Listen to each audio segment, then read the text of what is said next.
Hey guys, welcome back. Welcome to the new set of videos. And as I've already told you in time management, I have created the network diagram videos into separate section. So in the time network diagram section, we have two videos. First one is the project network diagrams, where we would understand the concept about the critical path, CPM, critical path method. And next video would be the second one would be to calculate the float, the early start, the early finish, the late start, and a late finish. So let's first understand what do we have in how to calculate a critical path. You may find approximately 5 to 6 questions on just how to compute the critical path for a network diagram. So activity on node method, this method of project network diagram is named as activity on node, where the scheduled activities are represented by rectangular nodes. So all those activities are represented by nodes, by rectangular box, and the 4 and 9 you see here, these are no are the durations. So activity A would take 4 days, activity B would take 9 days. It's also called as PDM, which is precedence diagramming method.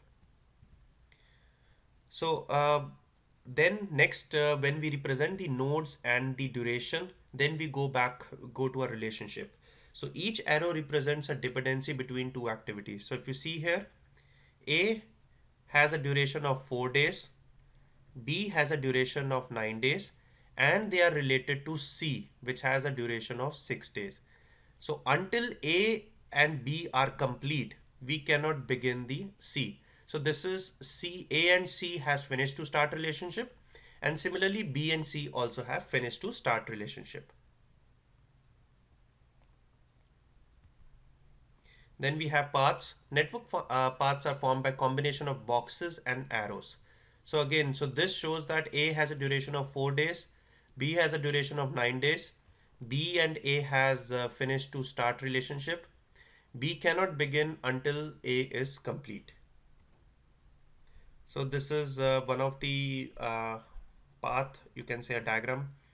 So we need to go from this start till here, and there are many paths.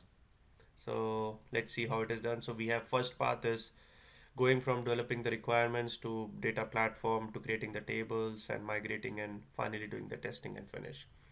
Then this is the part 2. Similarly, this is path 3. This is path 4. This one is path 5. And finally, and the last one is the path 6. So in all, in this complete network diagram, we have 6 paths. So just for ease of notation, let's change these into A, B, C, D, E, F. It becomes easier. So the same, this diagram would become like this. So if you see, A has a duration of 15, B has a duration of 8. So if you see, A is 15 and over here this B is been 8. So I just changed it from the diagram into easier notation in the form of A, B, C, D. In the exam also you will find a notation like this. So let's see, there were 6 parts. First is A, B, C, D, M. Then we had A, E, C, D, M.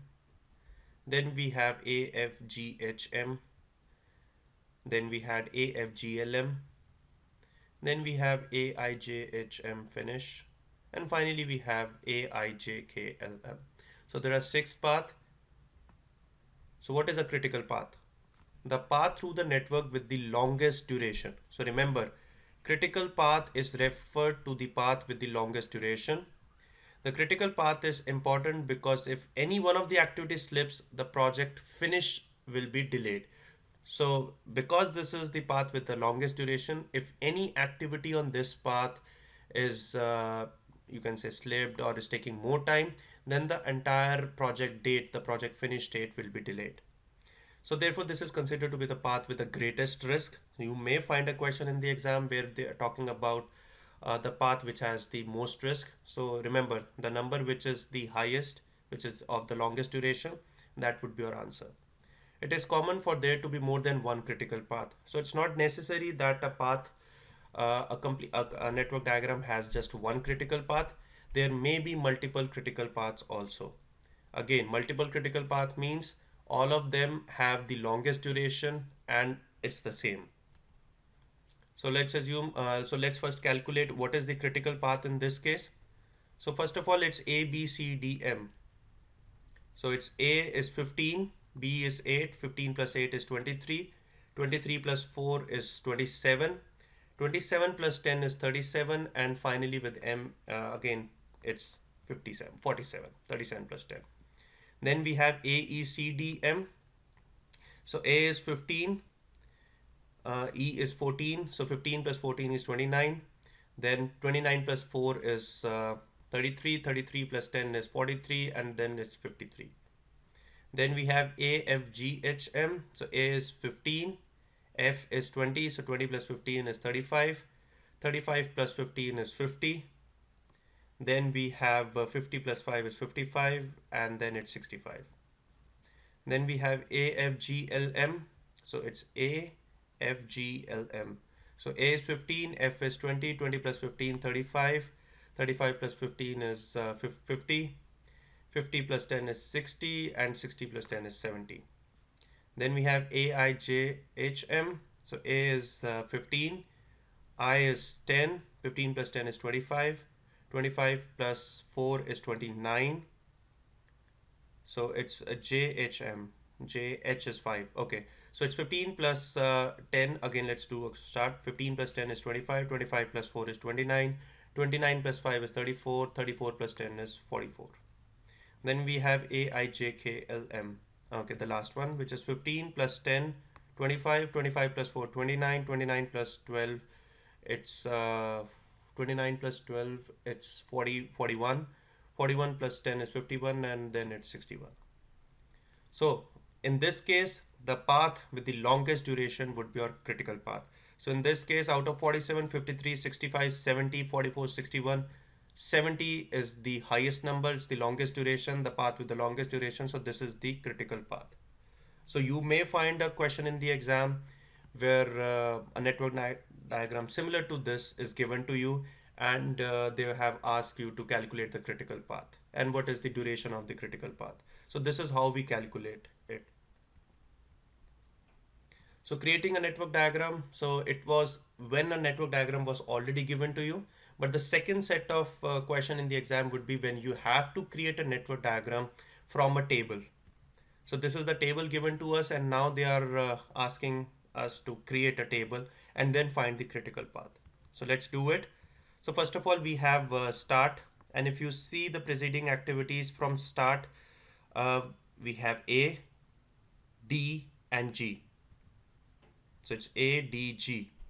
So from A, if you see the preceding activity is B.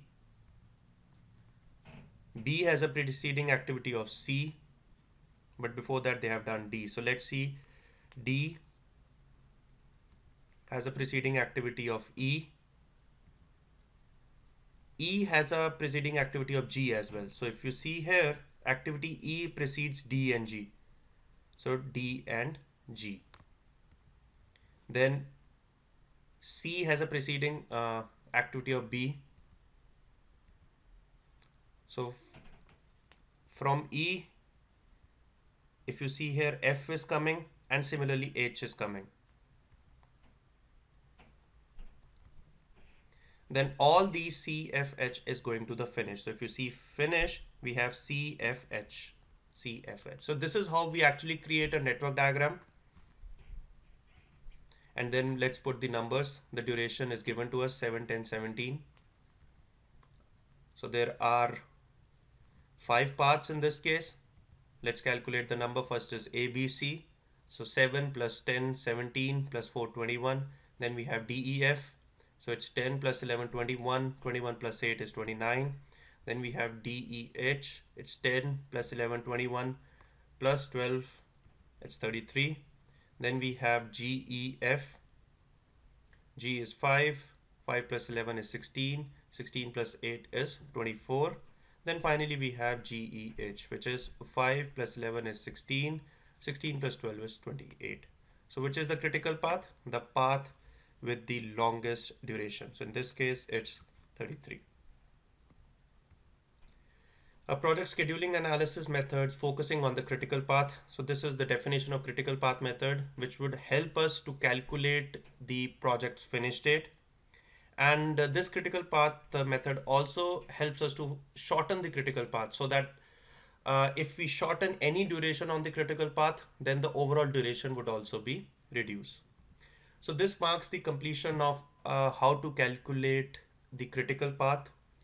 Next set of video would be to calculate the float. So you may find question on float in the exam. That's also a very important concept. Stay tuned for that.